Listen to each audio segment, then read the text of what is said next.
Hello, and thank you for tuning in to The Christian Skeptic. I'm your host, Sean Kerwin, and as always, it's my mission to take an honest look at our questions about Christianity through the lens of logic and reason. I'm not here to preach at you, just to start a conversation with you. I hope you enjoy the show.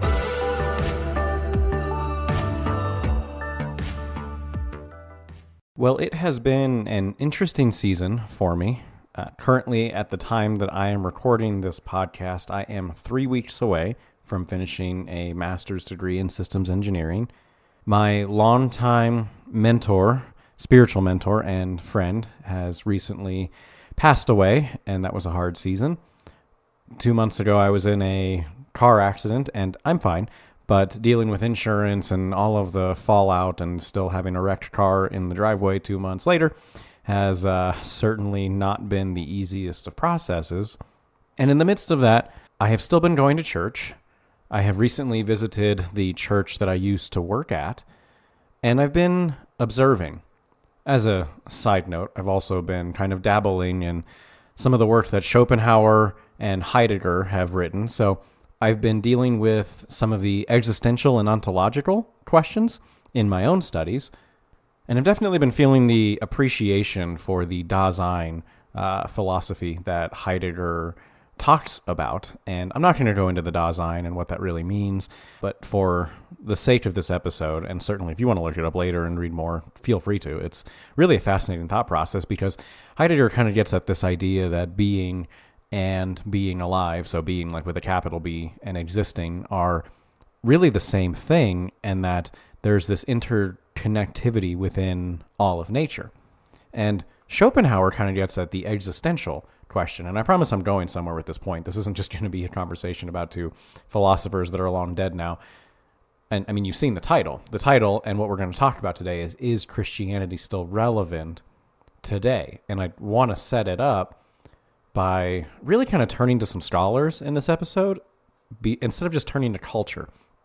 Because my experience in a lot of churches is churches look at culture and then talk about how different things can be at a certain church or how you should reject this culture. And, there's really not a lot of talk of what's so wrong with that, because culture has a lot of cool redeeming parts in it. But anyway, I'm rambling now and I digress. So in one of Schopenhauer's most famous works, he says that, and I'm going to quote now, that there is only one inborn error, and that is the notion that we exist in order to be happy. So long as we persist in this inborn error, the world seems to us full of contradictions. For at every step, in things great and small, we are bound to experience that the world and life are certainly not arranged for the purpose of maintaining a happy existence. Hence, the countenances of almost all elderly persons wear the expression of what is called disappointment. And as I was reading Heidegger and looking into his teachings as well, there's a similar kind of thread that runs through his, and certainly a very similar thread that runs through both Schopenhauer, Heidegger, and Nietzsche. And Nietzsche gets at what becomes the birth of nihilism, which so much of our culture is shaped by Friedrich Nietzsche. Even if you've ever said, whatever doesn't kill you makes you stronger, that's a direct quote from Friedrich Nietzsche. So a lot of the way we see the world as a culture and we experience being, as Heidegger would say, has been shaped by Friedrich Nietzsche. And certainly Nietzsche had a lot in response to say to some of these ideas. And I've talked a lot about him at length in this show, and so go back and listen to some of the older episodes if you want more of that. But Heidegger gets at this idea that being, and when I say being, and I'll probably just start saying Dasein at this point, because Dasein's the word he uses to talk about being, which he kind of has a different definition of being than other philosophers. But he talks about the Dasein being an experience of conformity to humanity, in that there's a very rare person that actually lives a unique life that's not entirely informed and conformed by the rest of those experiencing being around us. And certainly we all have aspects of life that stick out as unique. And when I say unique, I don't just mean different or that you're wearing fashion that you think is yours, but truly that, at least in Heidegger's definition of uniqueness, that your conversations go above the normal spatterings of words that people throw out and fill their days with and fill their relationships with that ultimately mean nothing. It's the kind of conversation like, how's the weather today? Or, oh, I need to tell you about this thing I bought or this thing I saw. Or, and on the similar subject, here's this completely different thing, right? Like the weather's beautiful. It's sunny. By the way, that reminds me of this time I was at the grocery store. By the way, that also reminds me I need to get my oil change. And let me tell you about the oil change place I went to. And all of this conversation is so meaningless in actuality that we waste our words, we waste our breath on things that don't have meaning. And so that's where I want to begin with Christianity's relevance in this world. Is Christianity still relevant? If you just go to church, then no. And I like churches. I struggle with churches, I think. You know, there's a part of the Apostles' Creed or the Nicene Creed that says, I believe in your holy church. And to that part I pray, Lord, I believe, but help my unbelief, because sometimes I don't always believe in the church.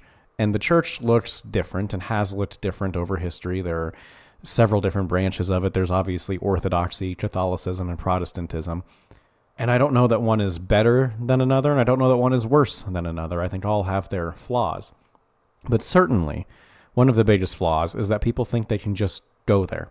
To just go there and consume and watch some show, right? To stand and listen to some music and maybe mouth the words, or if you're really feeling into it, raise your hands and have tears stroll down your face and have this wonderful emotional experience as these psalms repeat the same words over and over again. And then you listen to someone speak, and for a lot of people, the more funny they are, the more entertaining they are, the better the sermon was.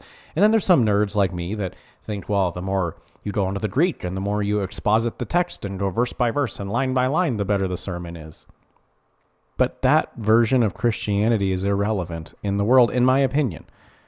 Christianity should be the type of action that comes from a belief system that allows you to uniquely experience a Dasein relationship with the rest of the Dasein, with the rest of being, the rest of all material and immaterial and phenomenological things, that lets you calculate. And I hesitated to use the word calculate because I'm an engineer and you guys know that, and I don't want to come across too nerdy, but truly, calculate, I don't think in the mathematical sense, but calculate in the phenomenological sense. Calculate, are these words worth saying? Is this conversation worth having? Is this relationship as deep as it should be? And maybe for a lot of relationships, the answer is yes. I mean, certainly, there is a level of resolution that we see some people at, and then there's a level of resolution that we see others at. And you're going to have these deep friendships, and put a bookmarker in your mind on that word friendship, because I really think that that's the crux of this entire idea of the relevance of Christianity. And I'll get back to that in a second. But certainly there's resolution to these relationships and resolution to some conversations. And no, don't cast your pearls before swine, Christ would say. Right? Don't get into deep existential, eschatological, theological, whatever conversations with just anybody. As a matter of fact, I would say avoid conversations with pretty much everybody, at least maybe what we define as conversations here in our culture. And again, more on that in a second when I get to the friendship thing. But Christianity should be the belief system that inspires and empowers us to look beyond, to see that there is a yes and no answer. I was having this conversation with my wife the other day on something similar. We were talking about, as you guys may know from this show and our conversation that we had on should Christians smoke weed or not, that my wife works as an addiction recovery physician assistant. And so she deals a lot with mental health. And she had a case where a man was hearing 5 different voices, and the voices were telling him to do things, and he wouldn't remember what he did after hearing the voices. And she went on to describe it, and I'll save you the long description, but it sounded really close to what the Bible talks about demon possession being. And she's like, I don't know if this is demon possession. I don't know if there's more medication to prescribe. And I opened up a section of The Abolition of Man by C.S. Lewis where he talks about windows are meant to help us see through things, and that we have a window of scientific calculation and judgment that helps us see through things, because as Heidegger would point out, the Greek word for technology just means that which reveals, right? So our technology and our scientific endeavors are windows. They help to reveal things to us. But there's a spiritual nature that helps to reveal things to us as well. So there's a both and to Christianity. There's a seeping in of this belief that should affect the everyday action of everything. Or, as Jesus put it, if you seek first the kingdom of heaven, all these things will be added to you. And you might think, okay, now that's kind of a weird verse to quote at this moment when we're talking about addiction and demon possession and maybe these worlds crossing and the windows seeing through things, but I don't think you can actually see through the windows spiritually until you are heavenly minded. And I get this idea from C.S. Lewis. As you probably know, I get a lot of my ideas from C.S. Lewis and Dietrich Bonhoeffer and my other heroes of the faith, right? But C.S. Lewis has one of my favorite books. My favorite book of his is probably The Great Divorce, but my second favorite book of his is probably The Weight of Glory. And the chapter titled The Weight of Glory in that book stands out to me as the window, as the seeing through. As much as all of the physics and the quantum physics and mathematics and quantum computing and all of this stuff sticks in my mind as kind of the crux of my engineering career and where I want to take it and what I want to do, the Weight of Glory chapter in the Weight of Glory book from C.S. Lewis sticks out kind of as this window into viewing the Bible and spirituality and the purpose of Christianity in my life, in the life, hopefully, of those Christians around me that I can maybe encourage and call them to, but really just Christianity's relevance in the world at all. And the Weight of Glory is this chapter that C.S. Lewis spends in the book The Weight of Glory talking about the splendor and the majesty and the weight of the glory that we shall inherit in heaven as Christians through the death and resurrection of Christ. And so he spends all of this time talking about it. And I'm going to read a couple pages here for you because I really want to hone in on this point for the rest of the episode. So he talks about that glory and he says, "And in there, in beyond nature, we shall eat of the tree of life. At present, if we are reborn in Christ, the Spirit lives in us directly on God." And I'm not saying that like a Gen Z, but anyway, I had to throw that in. "But the mind, and still more, the body receives life from him at 1,000 removes. Through our ancestors, through our food, through the elements, the faint, far-off results of those energies which God's creative rapture implanted in matter when he made the worlds are what we now call physical pleasures. And even thus filtered, they are too much for our present imagination and management. What would it be to taste at the fountainhead, that stream of which even these lower reaches prove so intoxicating? Yet that, I believe, is what lies before us.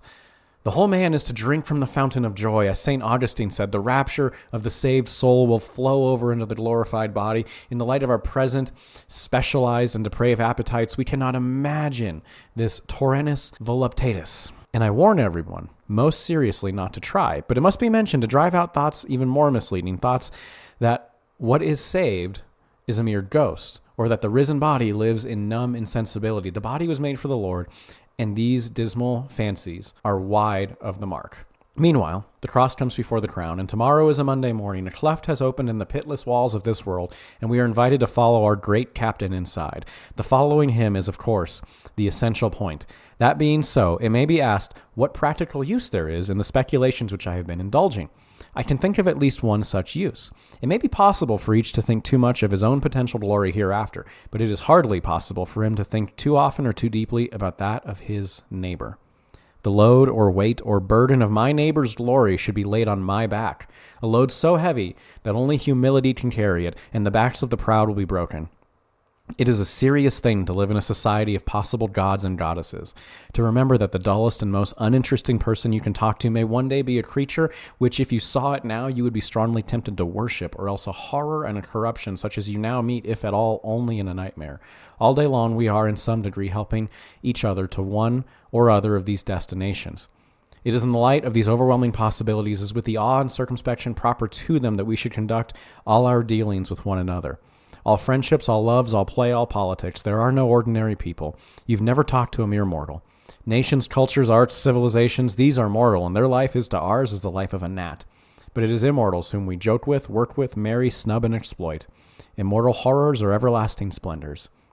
This does not mean that we are to be perpetually solemn. We must play, but our merriment must be of that kind, and it is in fact the merriest kind, which exists between people who have from the outset taken each other seriously. No flippancy, no superiority, no presumption, and our charity must be a real and costly love with deep feeling for the sins in spite of which we love the sinner. No mere tolerance or indulgence which parodies love as flippancy, parodies merriment.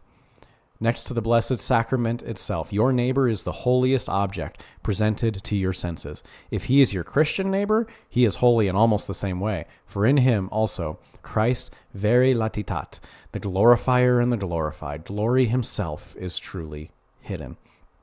And that's what separates Christianity from those that only passively at low resolution engage with the Dasein, as Heidegger would put it. We are to see through the meaningless pursuits and endeavors of this world. You're not here to be happy. You're here to bring out that eternal glory in other people. So is Christianity still relevant? Christianity is only still relevant to the point that you let your Christianity make you the best possible friend you can be. And what's the best possible friend? A friend that listens. A friend that truly cares for other people and sees, like C.S. Lewis said, that your neighbor is the holiest object presented to your senses. In short, that's what love is. Love does not seek its own. Love is not selfish. Love gives of its time, the most valuable commodity you can give. Christianity will only be relevant by the more time we give, by the deepest friendships we can build, because in those friendships we can be unique, like Heidegger put it. We can uniquely calculate what's important and what's unimportant in this world. And we can direct our conversations to be that. Christians shouldn't be people that talk about the weather or sports or, oh, I like that car, or, oh, I wish I had this house, or, oh, I just bought this new thing and American trope that I heard on the news, whether it's from the right or the left. I'm just going to parrot what I've heard. Christians should be people that have the most meaningful conversations in the world. Christians should be people that are the most special and meaningful friends in the world. Jesus said, "Greater love has none than this, that a man should lay down his life for not his servants, not his worshipers, not even his family, not his children, not his true loves," because all of those things are so familiar to the human experience. We automatically place value on our families, our children, our spouses, or those that we're in relationships with. It's not insane in our culture to say something like, I would die protecting my children. It's not insane for us to watch the Hunger Games and see Katniss almost die as tribute for Prim. It's not insane to say to someone you love, I would die for you. I would even catch a grenade for ya. Just kidding. I'm sorry. I should not sing on this podcast, but you get what I'm saying. That makes sense to us, to give and give and give and give time and everything we can to those kinds of relationships. But Jesus said, greater love has none than this, that a man should lay down his life for his friends. Christianity is built on friendship. And J.R. Tolkien got this. Like, if you ever read The Hobbit and The Lord of the Rings, and which you should, they are probably next to Dostoevsky's works of fiction. Tolkien has to be one of the best fiction writers in all of history. They are absolutely amazing. Again, I would probably put them second to like the brothers Karamazov, just because I love that book so much. But the essence of The Lord of the Rings, the hero of The Lord of the Rings, is Samwise Gamgee. It's not Bilbo, it's not Frodo, it's not Gandalf, it's not Aragorn, the prophesied king who's going to return, and he's so badass, and the sword that was broken shall be made whole again, right? Like, I'll stop because I'll go into a nerd wormhole here about The Lord of the Rings, but they all are chosen. They all are predestined, right? Frodo had no control whether he was going to inherit the ring or not. He was just a hobbit, living his like best hobbit life and like hanging out with Bilbo and just loving that relationship. And then all of a sudden he inherits this ring when Bilbo goes away and he's thrust on this journey. And of course, Merry and Pippin have to come along as they're his cousins and they're part of the family. But Sam is Frodo's gardener. and best friend. And Sam does not have to do any of this. Sam chooses to do all of this. And there's a point in the last book, and I hope it's not a spoiler, but I mean, heck, you should definitely have seen at least the movies by now. But there's this point where Frodo feels betrayed by Sam, even though it's not true. And so Frodo kind of throws Sam away and is like, I don't want you to come on this journey with me anymore. And Sam still chooses to love Frodo because he says, no, if I don't go with Frodo, he could die, and not on my freaking watch am I ever going to let that happen. And Sam is the hero of Lord of the Rings because he chooses again and again and again and again to be a friend, to care and to love and to listen. And he's stubborn and he gets mad at Gollum, but he listens to Frodo. Right? Like, he wants to kill Gollum, and Frodo's like, no, don't do it. We need him. And Sam listens. And he's willing to look stupid. And he's willing to be a punching bag by some of his friends. And he chooses to still love and to listen. And Tolkien got that. Tolkien understood that that is the point of Christianity. We need to choose to love, to listen, and to be friends. Not when it's easy. Anyone can do that. When it's hard. When it means giving something up. When it's real and costly love. Like C.S. Lewis said. A deep feeling for sins, in spite of which we love the sinner. Real friendship, not tolerance, not indulgence, which parodies love, nor flippancy, which parodies merriment, but real friendship that loves and listens. And the last part is challenges, has the hard conversations. If we can do that as Christians, then I think in this world, there is still a relevant place for Christianity. And this world so desperately needs the kind of friends that only Christianity can produce. We're more lonely and disconnected than ever. Our technology, to Heidegger's point, has revealed a lot about human nature, and it's not good. Christianity's relevance is revealing God's nature.